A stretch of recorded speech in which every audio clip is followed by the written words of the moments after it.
Kami dari kelompok 6 yang beranggotakan Muhammad Said Rafli, saya sendiri, Andina Haironi, Al-Hafiz Muhammad Fauji, dan Jabir Rizky akan mempresentasikan tentang tema motivasi dalam organisasi.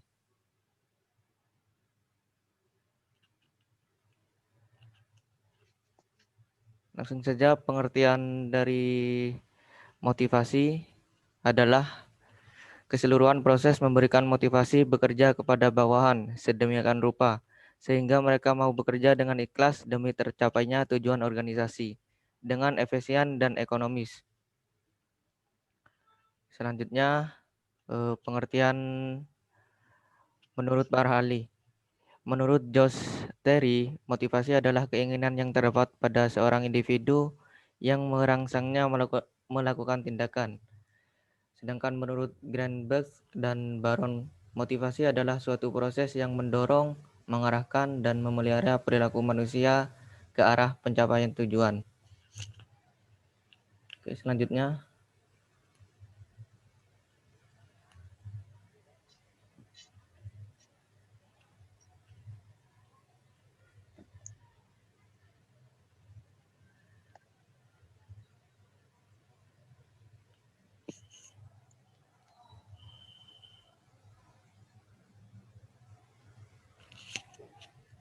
Selanjutnya, Andina. Pentingnya motivasi dalam organisasi. Motivasi organisasi adalah suatu keahlian dalam mengarahkan pegawai dan organisasi agar mau bekerja berdasarkan tujuan yang ingin dicapai. Manusia akan termotivasi oleh kebutuhan yang dimilikinya. Memotivasi organisasi merupakan kegiatan kepemimpinan yang termasuk di dalam fungsi ini.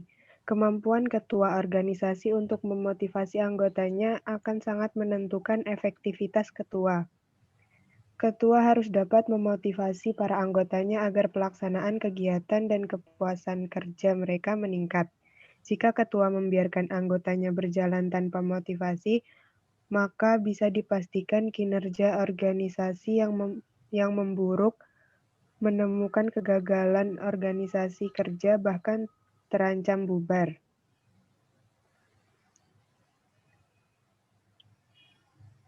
Berikutnya akan dijelaskan oleh Hafiz.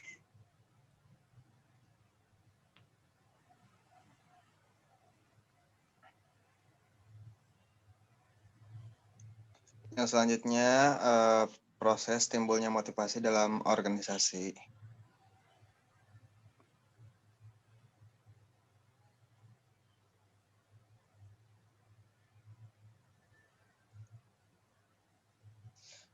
Proses motivasi terdiri dari beberapa tahapan proses. Yang pertama, apabila dalam diri manusia itu timbul suatu kebutuhan tertentu dan tersebut belum terpenuhi, maka akan menyebabkan lahirnya dorongan untuk berusaha melakukan kegiatan. Yang kedua, apabila kebutuhan belum terpenuhi, maka seseorang kemudian akan mencari jalan bagaimana caranya untuk memenuhi keinginannya.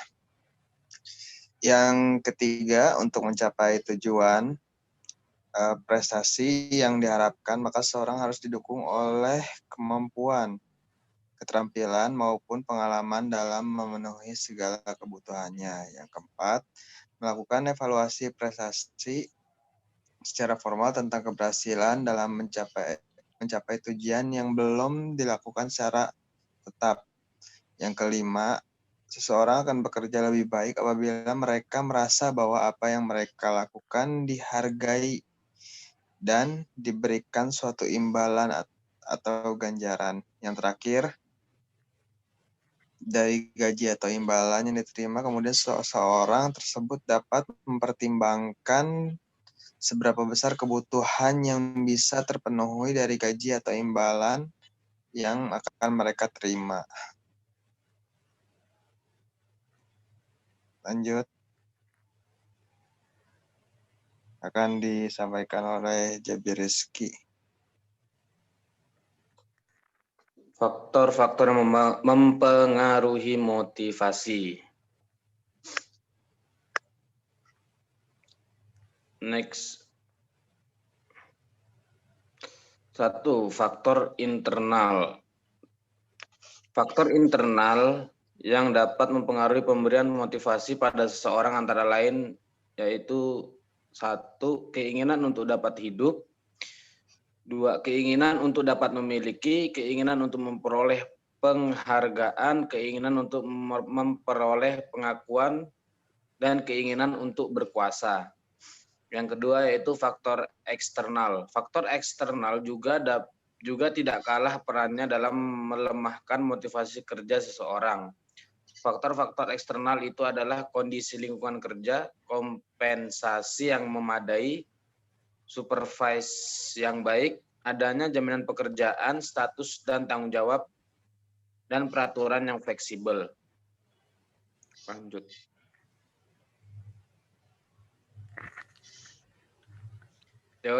Teori-teori motivasi.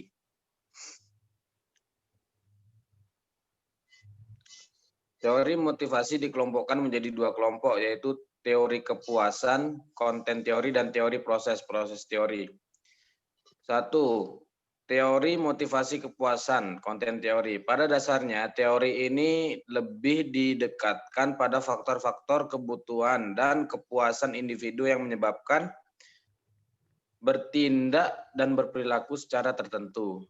Pada teori kepuasan ini didukung juga oleh para pakarnya, diantaranya teori hierarki kebutuhan, teori 3 motif sosial, teori 2 faktor, dan teori IRG. Yang kedua, teori motivasi proses teori. Teori ini berusaha agar setiap pekerja giat sesuai dengan harapan organisasi perusahaan. Daya penggeraknya adalah harapan akan diperoleh si pekerja. Dalam hal ini, teori motivasi proses yang dikenal seperti teori harapan ekspektansi teori. Komponennya adalah harapan, nilai, dan peraturan. Tokoh dalam ini adalah Viktor Fromm. Teori keadilan. Hal ini didasarkan tindakan keadilan di seluruh lapisan serta objek di dalam lingkungan perusahaannya. Tokohnya dalam teori ini adalah S. Adam. Teori pengukuhan. Hal ini didasarkan pada hubungan sebab dari pelaku dengan pemberian kompensasi. Tokoh dari teori ini adalah B.F. Skinner. Next. Ya, sekian mungkin ini saja penjelasan dari kelompok kami.